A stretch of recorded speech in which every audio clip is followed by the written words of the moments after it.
السلام علیکم ورحمۃ اللہ وبرکاتہ۔ پیارے دوستو، میں ہوں طفیل احمد خان اور آپ لوگ دیکھ رہے ہیں ہمارا اور آپ کا پیارا سا یوٹیوب چینل ڈیلی سالٹ حدیث۔ پیارے دوستو، بہت سارے لوگ حابیل اور قابیل کے بارے میں نہیں جانتے ہیں۔ جو لوگ اسلام کی تاریخ کو پڑھتے ہیں یا پھر سنتے ہیں وہی لوگ جانتے ہیں۔ پیارے دوستو، ہم آپ کو بتاتے چلے، حضرت آدم علیہ السلام کے دو بیٹے تھے، ایک کا نام حابیل اور ایک کا نام قابیل تھا۔ پیارے دوستو، مائی حوا رضی اللہ تعالی عنہ کے ہر حمل سے ایک لڑکا اور ایک لڑکی پیدا ہوا کرتے تھے، اور اس وقت یہ طریقہ تھا کہ ہر حمل کے لڑکے کی شادی دوسرے حمل کے لڑکی کے ساتھ کی جاتی تھی، کیونکہ اس وقت سبھی ابھی حضرت آدم علیہ السلام کی اولادوں میں سے تھے، اس لیے شادی کا کوئی اور طریقہ نہیں تھا۔ قابیل کے ساتھ اکلیمہ پیدا ہوئی جو حسن و جمال میں بے انتہا خوبصورت تھی، اور حابیل کے ساتھ لیودا پیدا ہوئی جو زیادہ خوبصورت نہیں تھی۔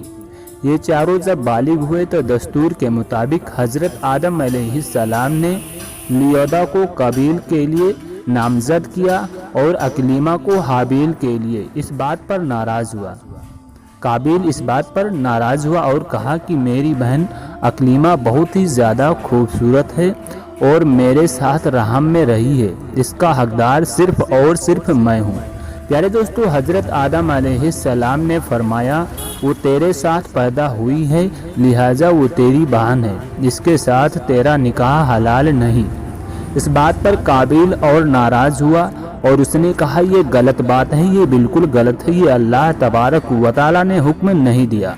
تو پیارے دوستو، حضرت آدم علیہ السلام نے فرمایا کہ اچھا، تم دونوں ایک ایک قربانی کرو، جس کی قربانی قبول ہو جائے وہ اکلیمہ کا حقدار ہے۔ اس زمانے میں جو قربانی قبول ہوا کرتی تھی تو آسمان سے ایک آگر کھا جاتی تھی، ایک آگ آ کر کھا لیا کرتی تھی قربانی کو۔ پیارے دوستو، حابیل بکریوں کو پالتے تھے، اس لیے قربانی کے لیے ایک بکری لے کر آئے، اور قابیل کھیتی کرتا تھا، اس لیے ایک انبار گیہوں لایا۔ دونوں کی قربانی مکمل ہوئی، اس کے بعد آسمان سے ایک بجلی آئی اور بکری کو لے گئی اور قابیل کی قربانی کو چھوڑ گئی۔ یہ دیکھ کر قابیل کو بہت ہی زیادہ غصہ آیا اور حابیل کے قتل کا پکا ارادہ کر لیا۔ اب تک زمین پر کوئی قتل نہیں ہوا تھا، اس لیے قابیل کو اندازہ نہیں تھا کہ حابیل کا قتل کیسے کرے۔ قابیل نے حضرت حابیل کو پہلے زمین پر گرایا، اب اس کے بعد اس کو سمجھ میں نہیں آ رہا تھا کہ وہ کیا کرے۔ یہ دیکھ کر ابلیس اس کے پاس آیا اور اس نے قابیل کو بتا دیا کہ ایک پتھر سے حابیل کا سر کچل دے۔ چنانچہ اس نے ایسا ہی کیا۔ ابلیس لعین نے جب دیکھا کہ قابیل نے حابیل کا سر کچل دیا تو ملعون دوڑتا ہوا حضرت حوا رضی اللہ تعالی عنہ کے پاس گیا اور کہا کہ قابیل نے حابیل کو قتل کر دیا۔ تو مائی حوا رضی اللہ تعالی عنہ نے پوچھا کہ قتل کیا ہوتا ہے، کہ اب وہ نہ کھاتا ہے اور نہ ہی پیتا ہے، نہ بولتا ہے، نہ چلتا ہے، نہ ہلتا ہے۔ تو حضرت حوا رضی اللہ تعالی عنہ نے کہا کہ شاید اس کو موت آ گئی ہے۔ قتل کا حادثہ منگل کے دن ہوا تھا۔ قتل کے بعد قابیل کو یہ فکر ہوئی کہ اب اس کا لاش کا کیا کروں، کیونکہ اس وقت تک کوئی انسان مرا ہی نہیں تھا۔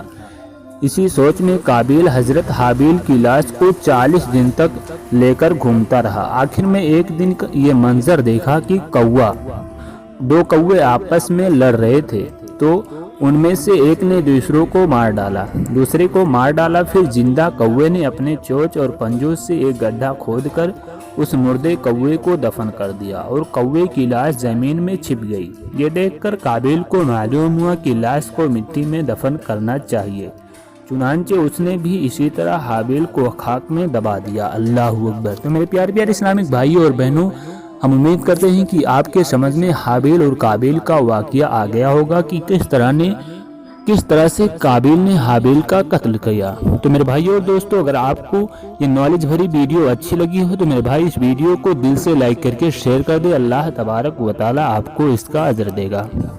اگر آپ کی ایک شیئرنگ سے کسی اور مسلم بھائی کو فائدہ ہو گیا، انہیں بھی اس بارے میں نالج ہو گئی، انہیں بھی جانکاری ہو گئی دین کے بارے میں، تو میرے بھائی اللہ تبارک و تعالیٰ آپ کے نامہ اعمال میں اس کا اجر ضرور لکھے گا۔ تو میرے بھائیوں اور دوستوں دیر مت کریے، ابھی اسی وقت اس ویڈیو کو دل سے لائک کر کے شیئر کر دیجئے، اللہ تبارک و تعالی آپ کو اس کا اجر دے گا۔ تو چلیے دوستوں پھر ملتے ہیں انشاءاللہ ایسے ہی نئے ویڈیو کے ساتھ۔ دعاؤں کی گزارش، السلام علیکم ورحمۃ اللہ وبرکاتہ۔ ویڈیو دیکھنے کے لیے آپ تمام حضرات کا بہت بہت شکریہ، اللہ حافظ، دعاؤں میں یاد رکھنا۔